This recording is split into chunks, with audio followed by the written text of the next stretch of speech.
Friends, जैसा कि हम पहले से ही जानते हैं, हमारा चैप्टर चल रहा है विश्व मानव अधिवास ह्यूमन सेटलमेंट, चैप्टर नंबर 6 है ज्योग्राफी का। और उसमें हम शेप्स ऑफ रूरल सेटलमेंट या ओरिएंटेशन ऑफ रूरल सेटलमेंट या कहें ग्रामीण अधिवासों के प्रतिरूप की बात कर रहे थे, जिसमें हमने 6 प्रतिरूप पहले पढ़ लिए थे। 6 सेटलमेंट्स या शेप्स कह सकते हैं हम लोग, शेप्स ऑफ सेटलमेंट्स हम देख चुके थे। अभी हम लोग आगे 7वें नंबर पे चलते हैं, 7th पे, जो है वृत्ताकार प्रतिरूप या जिसे हम कहेंगे सर्कुलर ओरिएंटेशन। सर्कुलर ओरिएंटेशन की बात करें तो झील, तालाब, कुआं, किला या धार्मिक स्थल या चौपाल के चारों ओर या कहें कि गांव के मुखिया के घर के चारों ओर जो है बस्ती बस जाती है, उसके चारों ओर सेटलमेंट डेवलप हो जाते हैं, तो ये वृत्ताकार प्रतिरूप कहलाता है। मतलब हाउसेस बिल्ड अराउंड अ lake, pond, well, religious place और फोर्ट और चौपाल, है ना। यानी क्या होगा कि देखते हैं हम लोग कि इस तरह से यहाँ पर देखिए कि एक मान लेते हैं हम कि एक तालाब है, ठीक है, और ये गांव के लगभग मध्य में है और उसके चारों ओर क्या हुआ, धीरे धीरे चारों ओर मानव बस्ती जो है, जो ह्यूमन सेटलमेंट है विलेज के, वो डेवलप होने लगा इस तरह से।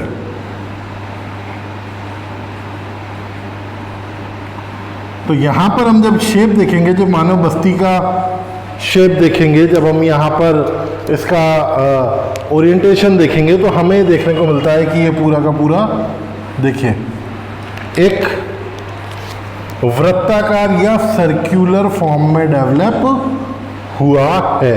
इसी तरह से ये मैंने एक झील या तालाब का एग्जाम्पल लिया है ना, लेक या पॉन्ड का एग्जाम्पल लिया, किसी कुएं के चारों ओर, किसी किले के चारों ओर, या फिर कहें कि गांव की चौपाल है, या फिर जो मुखिया होता है गांव का, उसके घर के चारों ओर, इस तरह से जो है प्रतिरूप या हम कहें सर्कुलर ओरिएंटेशन जो है वो डेवलप हो जाता है। और उस डेवलप्ड ओरिएंटेशन को हम नाम देते हैं वृत्ताकार या सर्कुलर ओरिएंटेशन।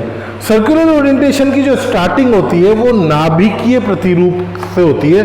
मतलब न्यूक्लियर ओरिएंटेशन जो है वो is the initial stage of the orientation, that orientation, है ना। सर्कुलर ओरिएंटेशन की जो स्टार्टिंग होती है वो न्यूक्लियर ओरिएंटेशन से होती है। न्यूक्लियर ओरिएंटेशन हम लोग कह सकते हैं कि भाई एक्चुअल में जो वृत्ताकार प्रतिरूप है, जो सर्कुलर ओरिएंटेशन है, इसको 2 टाइप में डिवाइड किया गया है। एक तो नेबुलर ओरिएंटेशन जो हमने ये देखा, ठीक है, और एक होता है न्यूक्लियर ओरिएंटेशन जो उसके स्टार्टिंग में डेवलप होता है। उसमें क्या होता है कि वही चीज़ कि गांव के मुखिया का घर है और उसके चारों ओर जो है धीरे धीरे छोटे रूप में हम कह सकते हैं कि क्या होने लगा, मुखिया के घर के चारों ओर ये या किले के चारों ओर बसावट होने लगी। तो इस तरह से जो है एक छोटे नाभिक के रूप में, एक न्यूक्लियर के रूप में, है ना, जो है ये डेवलप होता है, फिर धीरे धीरे बड़ा होता चला जाता है, जो कि वृत्ताकार प्रतिरूप या सर्कुलर ओरिएंटेशन के रूप में हमें दिखाई देता है। नेक्स्ट जो हमारा ओरिएंटेशन आता है, उसका नाम से ही हमें बिल्कुल क्लियर हो जाएगा कि अनियमित या अनाकार प्रतिरूप, यानी इर्रेगुलर ओरिएंटेशन। देखिए, इर्रेगुलर ओरिएंटेशन की बात करें तो एक्चुअल में इसमें क्या होता है कि अपनी सुविधा से लोग जो हैं किसी भी जगह पर रहने लग गए। अपनी सुविधा से उन्होंने अलग अलग जगहों पर मकान बना लिए। कोई प्लान्ड वे नहीं था, कोई योजना नहीं बनाई उस बस्ती को बसाने के लिए, उस एरिया को डेवलप करने के लिए, या वहाँ पर जो है सेटलमेंट को डेवलप करने के लिए। जनरली हम जानते हैं कि कहीं पर भी अगर सेटलमेंट डेवलप होता है तो सेटलमेंट डेवलप करने से पहले वहाँ पर जो है रोड्स डेवलप करना होता है, ड्रेनेज सिस्टम डेवलप करना होता है ना, सड़कें, नालियाँ वगैरह की को पहले डेवलप करके फिर उसके बाद में वहाँ पर हाउसेस डेवलप होते हैं। ऐसा जनरली होता है। लेकिन इन इंडिया, हम भारत की बात करें तो भारत में ऐसे बहुत सारे सेटलमेंट है, ऐसे बहुत सारी मानव बस्तियां हैं जहां पर इस तरह का ही डेवलपमेंट जो है इरेगुलर ओरिएंटेशन या कहें हम अनियमित या अनाकार प्रतिरूप देखने को मिलता है। कि शुरुआत में क्या हुआ कि लोगों ने अपनी सुविधा के अनुसार बिना किसी योजना के, यानी according to his convenience without any planning, है ना, अपनी कन्वीनियंस के हिसाब से बिना किसी प्लानिंग के क्या करा, कहीं पर भी अपने घर बना लिए। ठीक है, पहले तो वो घर बना लिए, ठीक है, फिर उसके बाद में धीरे धीरे वो बस्ती बसने लगी, है ना, और ज़्यादा हाउसेस, नंबर ऑफ हाउसेस वो इंक्रीज होने लगे। और फिर क्या हुआ, उसके बाद वहाँ पर रास्ते और उसकी बात हुई तो वहाँ पर रास्ते जो होंगी, गलियाँ जो होंगी, वो टेढ़े मेढ़े तिरछे और बड़ी समस्या हो जाती है कई बार ऐसी जगहों पे रोड्स को डेवलप करने के लिए, रूट्स को डेवलप करने के लिए। तो इस तरह से वो डेवलप होता है। जैसे हम लोग एग्जाम्पल के तौर पे यहाँ पर देखें कि स्पेसिफिकली जो है किसी ने मान लीजिए यहाँ पर घर बनाया, यहाँ बना लिया, यहाँ बना लिया, यहाँ बना लिया, यहाँ बना लिया, यहाँ बना लिया, इस जगह बना लिया, है ना। अब इस तरह से कोई फॉर्म नहीं था, कोई प्लानिंग नहीं थी, जिसको जहाँ कन्वीनियंट लगा, जिसको जहाँ सुविधा लगी, उसने अपना घर बना लिया। अब घर बन गया मान लीजिए, तो अब यहाँ पर मान लीजिए कि रोड्स की सर्विस अवेलेबल करानी हो, तो वो बड़ा अलग से अजीब से इरेगुलर फॉर्म में हम लोगों को रोड्स अवेलेबल कराने पड़ेंगे। इनके बीच में भी अदर हाउसेस जो है इरेगुलर वे में, इरेगुलर फॉर्म में डेवलप हो जाते हैं, तो वो उनको मेंटेन करना, उनको जो है डेवलप, वहाँ पर एक्चुअल में हम ये कह सकते हैं कि हाउसेस डेवलप हो जाते हैं, हाउसेस बन जाते हैं, बस्ती बन जाती है, सेटलमेंट डेवलप हो जाता है, लेकिन वहाँ जो सुविधाएं हैं उनको अवेलेबल कराना, चाहे वो रोड्स की हो, चाहे वो सीवर लाइंस की हो, चाहे वो ड्रेनेज सिस्टम की हो, वो अवेलेबल कराना बहुत मुश्किल हो जाता है, उनको डेवलप करना बहुत मुश्किल हो जाता है। और कई बार तो रास्ते की, हम कहते हैं ना गांव में रास्तों की लड़ाई होती है, रास्ता इधर से नहीं निकलना चाहिए, इधर से इतना चौड़ा होना चाहिए। तो इस तरह की प्रॉब्लम्स जो हैं वो हमें अनियमित या अनाकार प्रतिरूप, या जिससे हम कहते हैं इरेगुलर ओरिएंटेशन, वहां पर देखने को मिलती हैं।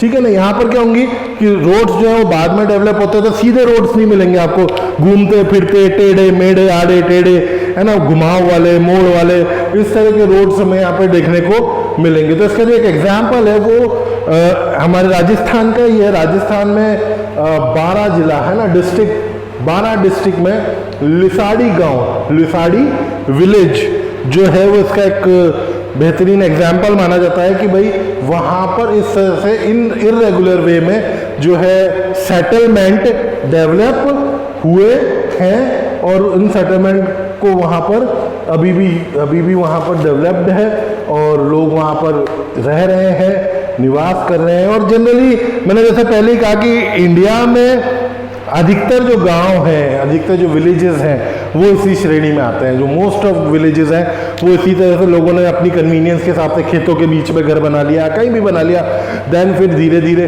बाद में वहाँ पर रोड्स डेवलप हुई और अदर जो चीज़ें थी वो डेवलप हुई, और वो जो पूरा का पूरा विलेज था वो एक इरेगुलर वे में रहा, टेढ़ी मेढ़ी गलियाँ, अजीबोगरीब से रास्ते, कहीं सकड़ी कहीं चौड़ी, इस तरह की। तो उससे कई जगह प्रॉब्लम भी होती हुई दिखाई देती। हमारा जो नेक्स्ट ओरिएंटेशन आता है, प्रतिरूप आता है पंखा प्रतिरूप या फैन ओरिएंटेशन। फैन ओरिएंटेशन या पंखा प्रतिरूप जो है एक्चुअल में यहाँ पर पहले जो है शुरुआत में जो है जो मॉडल डेवलप होता है या जो प्रतिरूप डेवलप होता है, हम कह सकते हैं कि सर्कुलर ओरिएंटेशन या वृत्ताकार प्रतिरूप पहले डेवलप होता है। देन फिर उसके बाद में क्या होता है कि किसी सड़क के किनारे, किसी रोड के किनारे या रेल रूट के किनारे धीरे धीरे जो है बस्तियां उस रोड के किनारे भी बसने लगती हैं। तो एक पंखे जैसी आकृति, हम पंखा कैसा होता है, अब देखिए हाथ का जो पंखा होता है वो कुछ इस तरह का होता है ना, या हम कह लें कि इस तरह का होता है हाथ का पंखा। तो इस तरह की आकृति यहाँ पर डेवलप होती है। तो कैसे डेवलप होती है कि भाई पहले तो क्या हुआ कि किसी स्पेसिफिक पॉइंट के किनारे इस तरह से